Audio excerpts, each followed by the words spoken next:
Assalamu alaikum rahmatullahi wa barakatuh.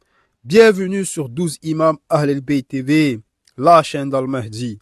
Dans cette vidéo, nous allons voir une des facettes du combat spirituel que Al-Mahdi mène, car avant d'agir dans le réel, il faut mener avec détermination le combat spirituel.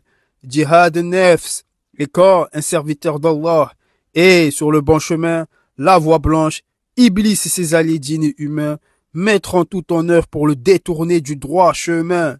Et il est du devoir du serviteur d'Allah de rester ferme dans la religion en s'attachant à Allah, au Coran et à la sunna du prophète Muhammad sallallahu alayhi wa sallam. Et dans le Coran, dans la sourate 7, Al-A'raf, versets 16 et 17, Iblis dit ceci: puisque tu m'as mis en erreur, dit Satan, je m'assoirai pour eux sur ton droit chemin, puis je les asseillerai de devant, de derrière, de leur droite et de leur gauche.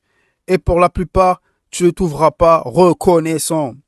Donc Iblis prévient qu'il se mettra sur le chemin d'Allah pour nous empêcher de nous rapprocher, accéder à Allah. Et Al-Mahdi, avançons sur le chemin d'Allah, fisabilillah, avec la permission d'Allah, vers la voie blanche. Iblis et ses alliés ont décidé qu'il fallait le stopper, l'évolution d'Al-Mahdi, son évolution. Alors, les plus grands diables et sorciers djinns et humains ont décidé de l'attaquer pour stopper définitivement son évolution. Mais cela a été un échec total, car en voyant qu'il avait reçu l'esprit muhammadien, la 12e lumière d'Ahl al-Bayt, paix sur eux, ils ont voulu bloquer cela. Mais en agissant ainsi, cela a provoqué la colère d'Allah. Imaginez-vous, en voulant attaquer Al-Mahdi, Jibril et Mikaïl sont intervenus, paix sur eux.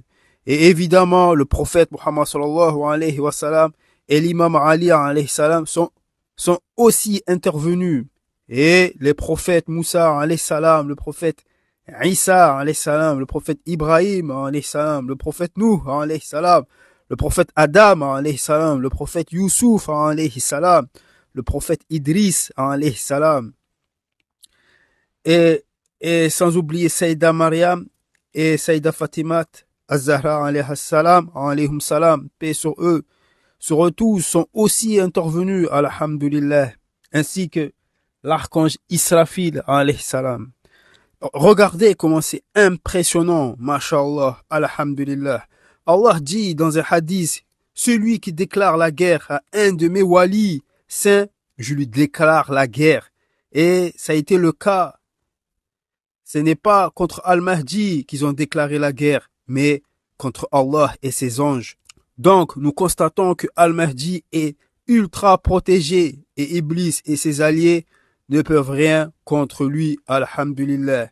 Et pourtant, ils ont tout essayé. Et Allah prévient dans le Coran, dans la sourate 2, Al-Baqarah, la vache, verset 98, quiconque est ennemi d'Allah, de ses anges, de ses messagers, de Jibril et Mikaïl, car Allah est l'ennemi des infidèles. Avec tout ça, comment Al-Mahdi serait inquiet alors que Allah est avec lui, alhamdulillah.